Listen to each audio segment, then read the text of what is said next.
اعوذ باللہ من الشیطان الرجیم، بسم اللہ الرحمن الرحیم۔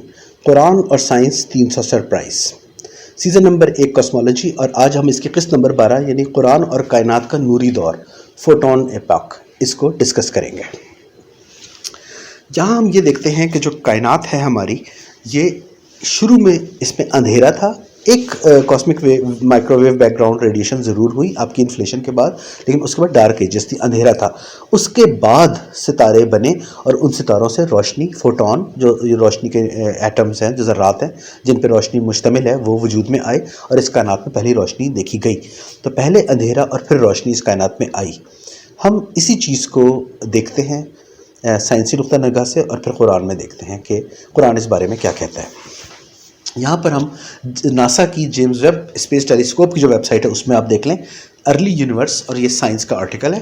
اس میں آپ یہ دیکھیں what is why infrared section میں انڈر لائن آپ دیکھیں، آخری لائن ریڈ کلر کی، in fact the universe was a pretty dark place. کب؟ جب بگ بینگ ہوا ہے۔ پورے جملے کو دیکھ لیتے ہیں۔ The microwave scope and W map satellites, یہ دو سیٹلائٹس ہیں، saw the heat signatures left by the Big Bang about 380,000 years after it occurred۔ Big bang کے 3,80,000 سال بعد انہوں نے یہ ملاحظہ کیا ہے فضا میں جو اثرات موجود ہیں حرارت کے۔ But at that point there was no stars, اس وقت نہ کوئی ستارے تھے، اینڈ نو گلیکسیز، کوئی کہکشائیں بھی نہیں تھیں۔ In fact the universe was a pretty dark place, universe جو تھی پوری کائنات ایک مکمل ظلمت کا، اندھیرے کا شکار تھی۔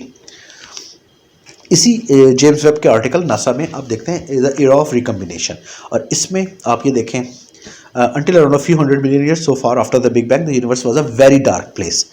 کچھ 100 ملین سال بعد بگ بینگ کے بھی ابھی تک جو کائنات تھی وہ انتہائی ایک اندھیرے والی جگہ تھی، اور نہ کوئی ستارے تھے، نہ کوئی کہکشائیں تھیں۔ اور نیچے آپ دیکھتے ہیں کہ light had formerly been stop from travelling freely, اور جو روشنی تھی وہ آسانی سے سفر اختیار نہیں کر رہی تھی فری الیکٹرانس کی اسکیٹر ہونے کی وجہ سے۔ اور پھر آپ یہ نیچے ایک اور تیسری انڈر لائن دیکھتے ہیں، the earliest point in our cosmic history to which we can look back with any form of light, جو تھا وہ ایرا آف کمبینیشن تھا۔ اس میں پہلی جو cosmic wave microwave background کی روشنی یا تابکاری ہمیں ملی، اور اس کے بعد following this are the cosmic dark ages, اور مکمل ظلمت پوری خلا میں موجود تھی۔ اور پھر کیا ہوا؟ پھر اب وہ جو یونیورس تھی وہ ٹرانسپیرنٹ ہو گئی ڈارکنیس سے، اور اس کے بعد پہلے ستارے وجود میں آئے، اور when the first star form, جو پہلے ستارہ ہے، it ended the dark ages, اور ستاروں کے بننے کے بعد پھر ڈارک ایج یا ظلمت کے دور کا خاتمہ ہوا، اور ہماری کائنات میں ایک نئے دور کا آغاز ہو گیا۔ اسی ایپاک آف ریئلائزیشن میں فردر آ کے بتاتے ہیں کہ انرجیٹک الٹرا وائلٹ لائٹ جو تھی وہ ان اسٹارز کے ذریعے پیدا ہوئی، اور اینڈ آف ڈارک ایجز، جو ظلمت کا دور تھا، اس کا خاتمہ ہوا۔ اور مزید آگے چل کے اس آرٹیکل میں آپ دیکھیں the end of the dark ages, پھر ظلمت ختم ہوئی، پھر لائٹ آئی، اور فرسٹ سورس آف لائٹ جو تھی وہ لارجر آبجیکٹس میں یعنی کہ ستاروں میں آنے لگی۔ تو بگ بینگ کے ساتھ وہی خلق السماوات والارض، جب اللہ نے کائنات تخلیق کی، بگ بینگ کے مراحل میں ایک مرحلہ یہ فوٹون ایپاک کا بھی آیا، روشنی کا دور آیا، اور اس سے پہلے ظلمت تھی۔ تو پہلے ظلمت اور روشنی، پھر اللہ نے تخلیق کی فوٹون ایپاک، بگ بینگ کا ایک مرحلہ خلق السماوات والارض کے زمرے میں، جب بگ بینگ کے بعد اللہ کائنات کی تخلیق کے مراحل طے کر رہا تھا۔